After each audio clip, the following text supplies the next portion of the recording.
Dirilis pada tahun 2018 sebagai generasi ketiga dari Ninja 250 series, All New Ninja 250 hadir mengusung sederet perubahan besar seperti frame model baru, desain lebih agresif, serta mesin yang telah ditingkatkan sehingga menghasilkan output tenaga yang lebih powerful.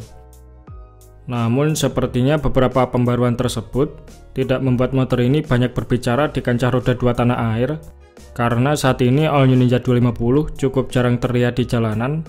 Bahkan ada yang mengatakan kalau motor ini kalah laris dari kompetitornya Honda CBR 250RR. Lantas, apakah benar All New Ninja 250 kurang laku? Nah, kalau dibilang penjualannya masih oke, faktanya All New Ninja 250 ini memang lebih jarang terlihat di jalanan ketimbang rivalnya CBR 250RR. Menurunnya peminat All New Ninja 250 ini sebenarnya bukan karena produknya jelek, akan tetapi ada beberapa faktor lain yang membuatnya tidak selaris generasi Ninja 250 sebelumnya. Seperti yang kita ketahui, All New Ninja 250 ini dirilis Kawasaki untuk merespon kehadiran Yamaha R25 dan juga CBR 250RR yang saat itu tampil mengusung desain lebih segar dan mesin lebih powerful, sehingga berhasil memecah dominasi Ninja 250 Fi di segmen sport fairing 250cc. Ninja 250 Fi yang sebelumnya hanya melawan motor 250cc single cylinder macam CBR 250R mulai direpotkan semenjak kemunculan R25 dan CBR 250RR, apalagi posisi Ninja 250 Fi kala itu belum mendapatkan penyegaran selama 5 tahun terakhir yang membuatnya terlihat ketinggalan, terlebih dari segi power mesinnya yang menjadi paling cupu di antara R25 dan CBR 250RR. Tak butuh waktu lama, akhirnya Kawasaki mulai melakukan perlawanan dengan merilis All New Ninja 250 sebagai generasi ketiga dari Ninja 250 series untuk menghadapi gempuran kedua kompetitornya. Selain berubah dari segi desain dan juga frame yang membuatnya tampil lebih agresif sekaligus bobotnya lebih ringan, perubahan pada mesin All New Ninja 250 juga membuat powernya meningkat signifikan dari semula 32 horsepower menjadi 38 horsepower, sehingga motor ini bisa bersaing secara kompetitif.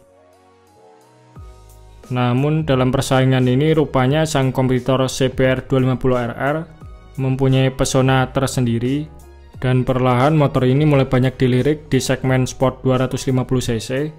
Pasalnya selain hadir dengan mesin paling powerful di kelasnya, CBR 250RR juga tampil mengusung desain good looking, disertai fitur-fitur lebih canggih seperti throttle by wire, speedometer full digital, riding mode, suspensi depan upside down sampai swing arm aluminium.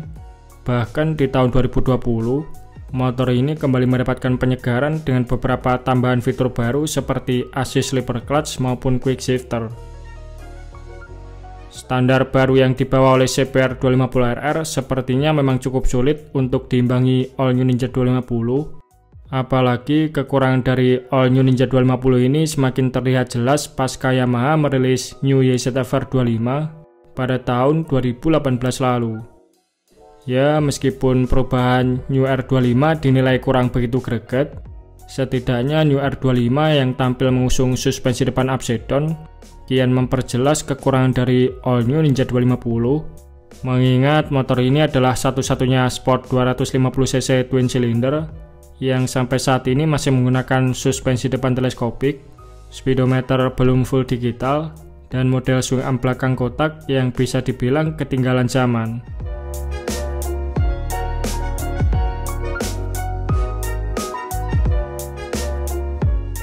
Sedikit banyaknya kekurangan dari All New Ninja 250 ini tentunya akan berpengaruh pada selera konsumen dalam memilih, khususnya bagi pengendara yang lebih mengedepankan soal tampilan maupun mesin yang bertenaga.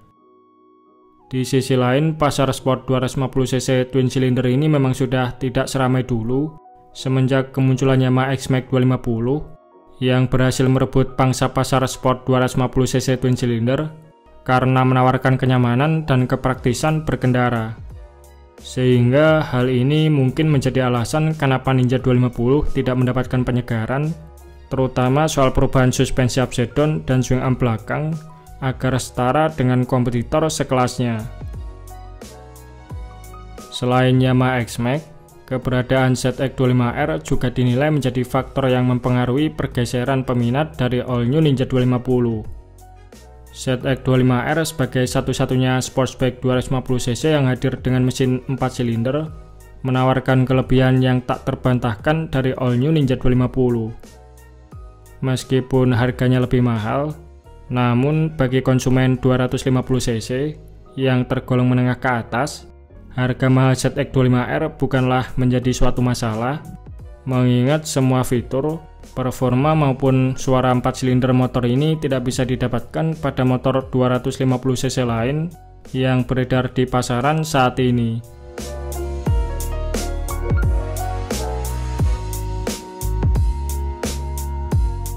Kemudian kalau dilihat dari segi harganya, saat ini all new Ninja 250 ditawarkan mulai dari 68 jutaan sampai dengan 79 jutaan untuk versi ABS, sementara YZF-R25 dibanderol mulai dari 63 jutaan dan 70 jutaan untuk versi ABS, serta CBR250RR ditawarkan mulai dari 64 jutaan untuk versi paling basic, dan yang tertinggi 80 jutaan untuk versi yang telah dilengkapi ABS, quick shifter, dan juga assist sleeper clutch.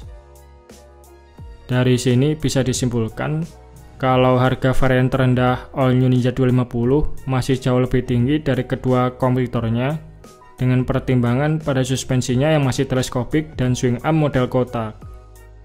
Oleh sebab itu, mungkin karena hal inilah Ninja 250 bukan lagi motor favorit pilihan, karena jika konsumen menginginkan sport 250cc berpenampilan sporty, fitur lengkap serta mesin powerful yang sudah terbukti keganasannya di kancah balap, maka pilihan konsumen akan lebih condong ke Honda CBR250RR, mengingat versi paling basic motor ini dijual lebih terjangkau dan versi tertingginya sudah dibekali dengan segudang fitur yang lebih unggul dari all new Ninja 250. Sementara itu, jika konsumen menginginkan sport 250cc paling terjangkau, maka sudah tersedia YZF-R25 yang meskipun powernya paling kecil serta desainnya kurang greget, setidaknya fitur motor ini agak mendingan, serta bandrol harga semua tipe R25 menjadi yang paling terjangkau di kelasnya.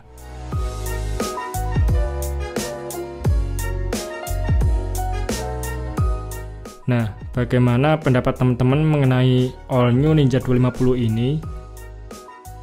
Oke, mungkin itu saja sedikit pembahasan kita di video kali ini. Terima kasih sudah menonton.